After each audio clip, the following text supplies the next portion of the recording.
Hello students, BA part 2 और honours part 2 के सभी स्टूडेंट्स, आपके लिए जो इंडियन पॉलिटिकल सिस्टम का ये पेपर है, जिसे हम हिंदी में भारतीय राजनीतिक व्यवस्था या भारतीय संविधान का पर्चा कहते हैं, इसमें हमने जो सिलेबस आपको शुरू करवा रखा है, उसमें आज की क्लास में हम directive principles of state policy यानी कि राज्य के नीति निर्देशक सिद्धांतों पर चर्चा करेंगे। मैं doctor Nidhi Yadav, SPC government college Ajmer, political science department से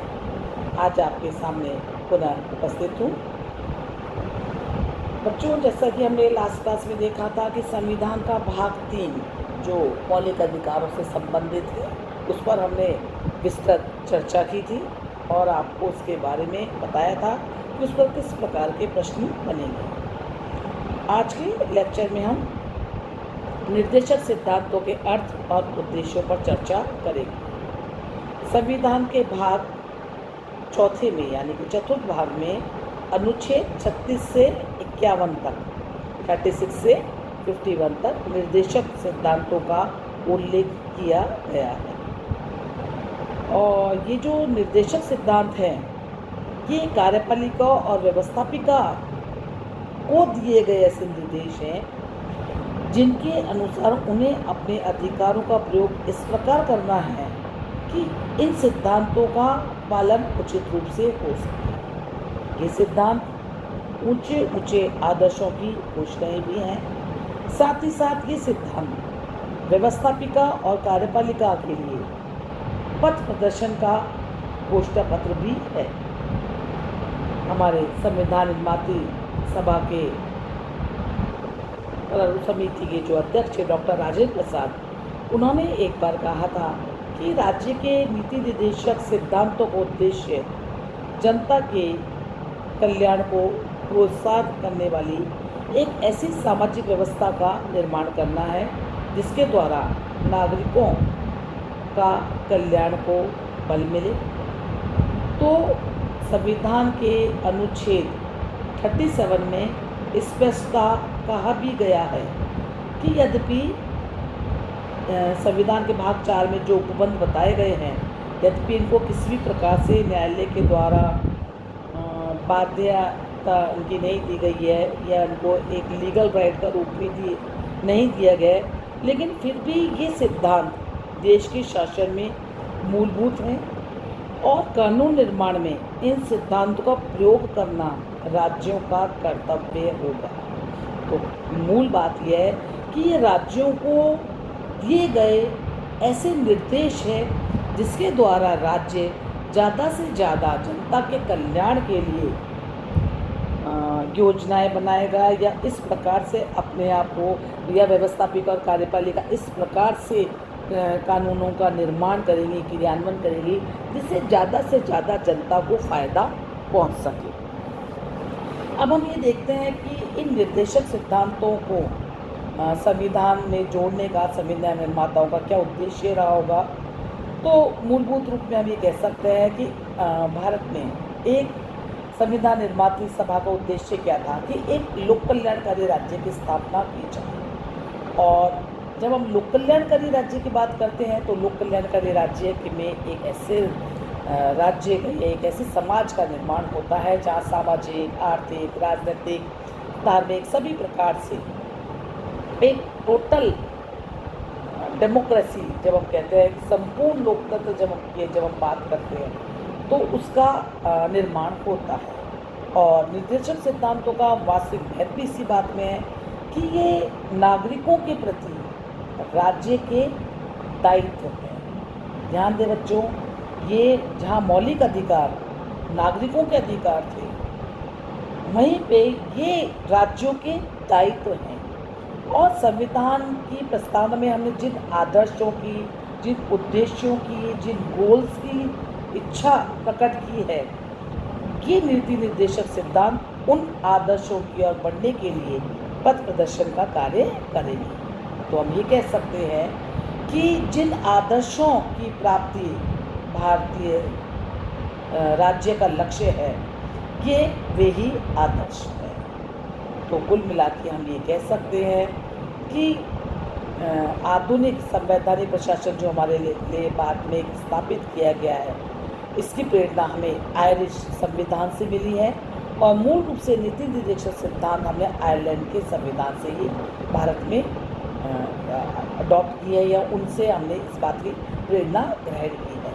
और संविधान निर्माताओं का एक ही उद्देश्य था कि भारत में जब इनको कार्य रूप में परिणित कर पाएंगे हम लोग या एक ऐसे गोल या लक्ष्यों को आदर्शों को लेकर चलेंगे, तभी भारत में एक सच्ची लोक कल्याणकारी राज्य की स्थापना हो सकेगी। तो ये तो हमारा हमने ये मंतव्य की बात करी है कि नीति निर्देशक सिद्धांत क्या है और इनके क्या उद्देश्य था कि किस रूप के अंदर हमने इनको भारतीय संविधान में अंगीकार या स्वीकार किया है। अब एक बहुत बड़ी अंतर की बात न करें और आपके 4 नंबर का करीब करीब क्वेश्चन इस पर भी बनता है कि निर्देशक सिद्धांतों और मौलिक अधिकारों में क्या अंतर है। ये 2 नंबर 2 अगर अंतर पूछे जाएंगे तो 2 नंबर का क्वेश्चन बनेगा और अगर 4 अंतर पूछे जाएंगे जहाँ डिस्टिंक्शन करेंगे आप directive principles of fundamental rights में, तो ये आपका 4 नंबर का क्वेश्चन भी बनता है। कभी कभी जब नीति निर्देशक सिद्धांतों पर या मौलिक अधिकारों पर 20 नंबर का क्वेश्चन आता है तो इसके क्वेश्चन के सेकंड पार्ट में भी कई बार अंतर बच्चों एग्जामिनर के द्वारा पूछ लिया जाता है। तो आप लोग इसको इस प्रकार से कर सकते हैं कि जो भारतीय संविधान के भाग 3 में मौलिक अधिकारों का वर्णन किया गया है, भाग 4 में नीति निर्देशक सिद्धांतों का वर्णन किया गया है, लेकिन इन दोनों में एक बड़ा भारी अंतर है। ध्यान से समझे, जहाँ मौलिक अधिकार नागरिकों को ऐसी सुविधाएं प्रदान करते हैं जिससे उनका सर्वांगीण विकास की आवश्यकता को बल मिलता है, वहीं नीति निर्देशक सिद्धांत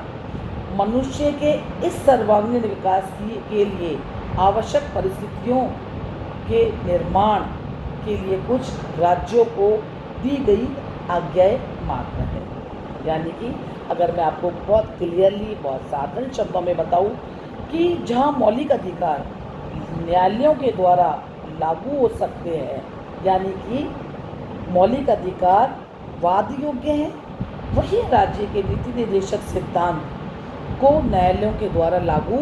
नहीं किया जा सकता है। ये इनके अंदर पहला अंतर है कि मौलिक अधिकार अगर व्यवस्थापिक और कार्यपालिका के द्वारा या किसी व्यवस्था के द्वारा उनका अतिक्रमण किया जाएगा तो उसके लिए नागरिक न्यायालय की शरण ले सकते हैं। लेकिन जब नीति निर्देशक सिद्धांत जो कि राज्यों को निर्देश दिए गए हैं कि वे नागरिकों के लिए अच्छी परिस्थितियों का निर्माण करेंगे, सकारात्मक परिस्थितियों का निर्माण करने का प्रयास करेंगे, वहाँ पे नागरिक न्यायालय की शरण नहीं ले सकता है, क्योंकि ये राज्यों के लिए आदर्श है, गोल्स है, जहाँ तक राज्य पहुँचने का प्रयास करेंगे और एक लोक कल्याणकारी राज्य का निर्माण हो सके, लोक कल्याणकारी राज्य का जो स्वप्न संविधान निर्माताओं ने देखा है वो स्वप्न साकार हो सके, उसके लिए भी ये आवश्यक है कि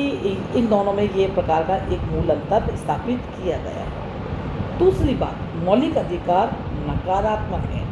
जबकि नीति निर्देशक सिद्धांत सकारात्मक है। आप इसको इस रूप में समझिए कि मौलिक अधिकारों की प्रकृति इस रूप में नकारात्मक है क्योंकि ये राज्य पर या उसके राज्य के किन्हीं कार्यों पर प्रतिबंध लगाते हैं, जबकि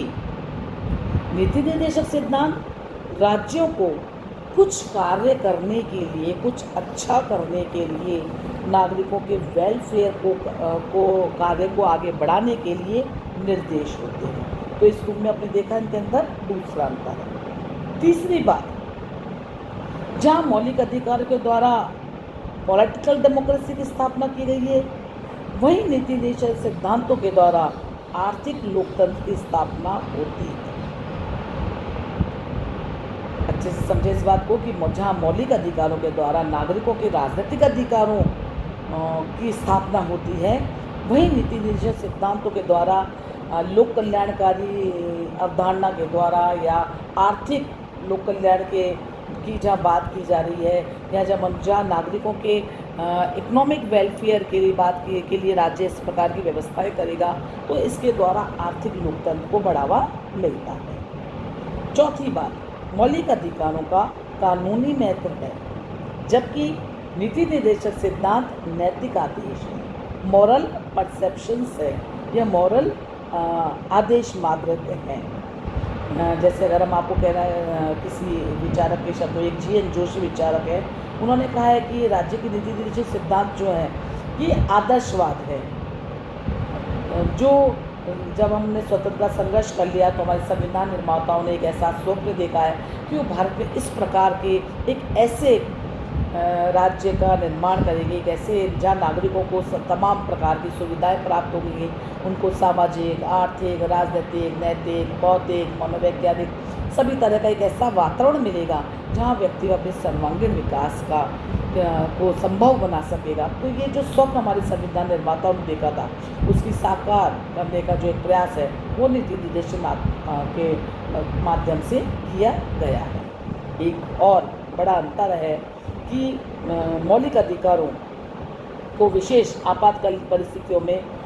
सस्पेंड किया जा सकता है या स्थगित किया जा सकता है, जबकि नीति निर्देशित सिद्धांतों को किसी भी कोई विशेष परिस्थितियों में इनका जो जब तक हो तब तक ये हमेशा क्रियान्वयन इनका चलता रहता है। इन पर कोई भी प्रकार का स्थगन के आदेश नहीं दिए जा सकते। और अंतिम रूप से हम ये कह सकते हैं कि मौलिक अधिकार एब्सोल्यूट नहीं है। हमने आपको जब मौलिक अधिकार कराए थे तो बताया था कि प्रत्येक मौलिक अधिकार पे साथ ही साथ लिमिटेशंस भी लगाई गई, लेकिन नीति निर्देशित सिद्धांतों पर संविधान के द्वारा कोई भी ऐसे